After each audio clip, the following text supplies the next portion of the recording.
Hi everyone, it's Bradley again, and I'm sitting here in the parking lot of Kroger. I just actually got done picking up my groceries, and I got to thinking about how crazy everything's been. This is one of the first times I've been out of the house, and how much of a risk it is for people that have to travel outside and do this day by day by day.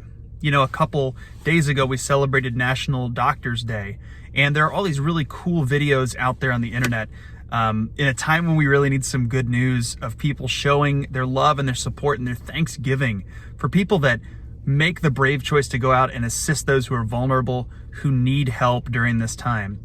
And that doesn't just stop with healthcare workers. I think about the people who just packed up my food and brought it out to my car here at this grocery store so that we can have things to eat in our home.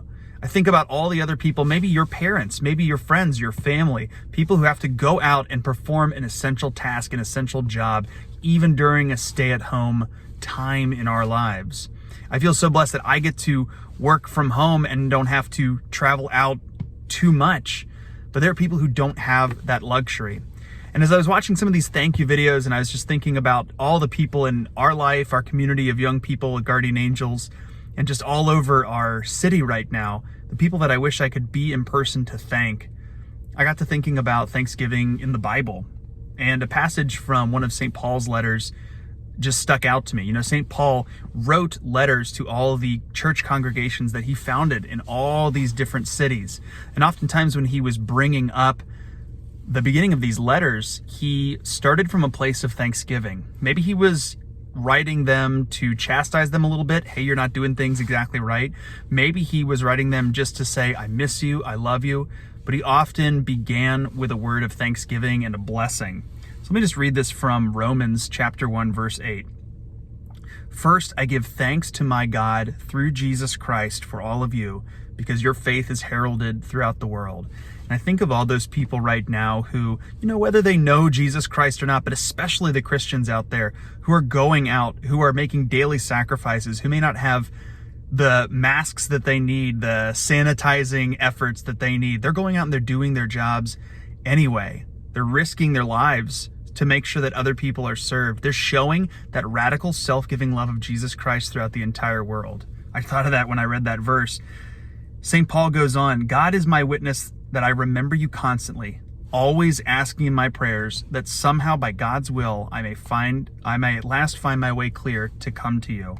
St. Paul was reassuring these people that he loved them. It's so easy when we go without seeing people to think people don't care. And there might be people out there performing those jobs right now that I mentioned that don't feel that level of care. They're out there. I saw a sign that one healthcare worker had up that said, we are not staying at home so that you can. These people are making sacrifices so that life can go on, so that people can be taken care of, and they don't get to keep themselves as safe as maybe we're being able to keep ourselves right now. And how lonely that would be if no one ever remembered them, if no one ever reached out to them. And St. Paul concludes this little part. He says, for I long to see you that I may share with you some spiritual gift, that you may be strengthened. That is, that you and I may be mutually encouraged by one another's faith, yours and mine. You know, again, I don't know if you're out there and you have someone in your immediate family or in your friend group who's specifically touched by this. Maybe there's a mom or a dad, an aunt or an uncle, someone who is a doctor or a nurse, has to go out. Maybe you're a student who has an after-school job that still has you coming in. I don't know. I don't know what your situations are like. And I think about people like our pastor, Father King, think about other priest friends that I have, church workers, people who long to be united with the community, the congregation, the family that they've been dedicated to serving. I think about this separation we're in right now. I think about the people who are still out there doing their jobs. And I just want to say thank you. And I want to reach out and I want to hopefully find some way that my appreciation, my thanks, our appreciation, our collective thanks can strengthen one another. Because again, as St. Paul says, he wants our faith to be able to mutually encourage one another. Your faith encouraging mine, my faith encouraging yours. That's what we need to seek to reach out and do. So I want to encourage you, if you have an opportunity this week and you know someone who still has to go out there, who still has to perform any kind of essential function, write them a note, send them a text message, FaceTime them, Google Hangout, what the heck ever. Find some small way to reach out and encourage that person and strengthen them.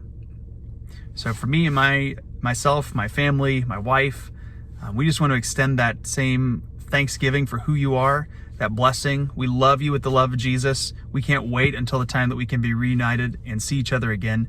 I hope you're staying safe and healthy, and I hope to get to see you soon. God bless you.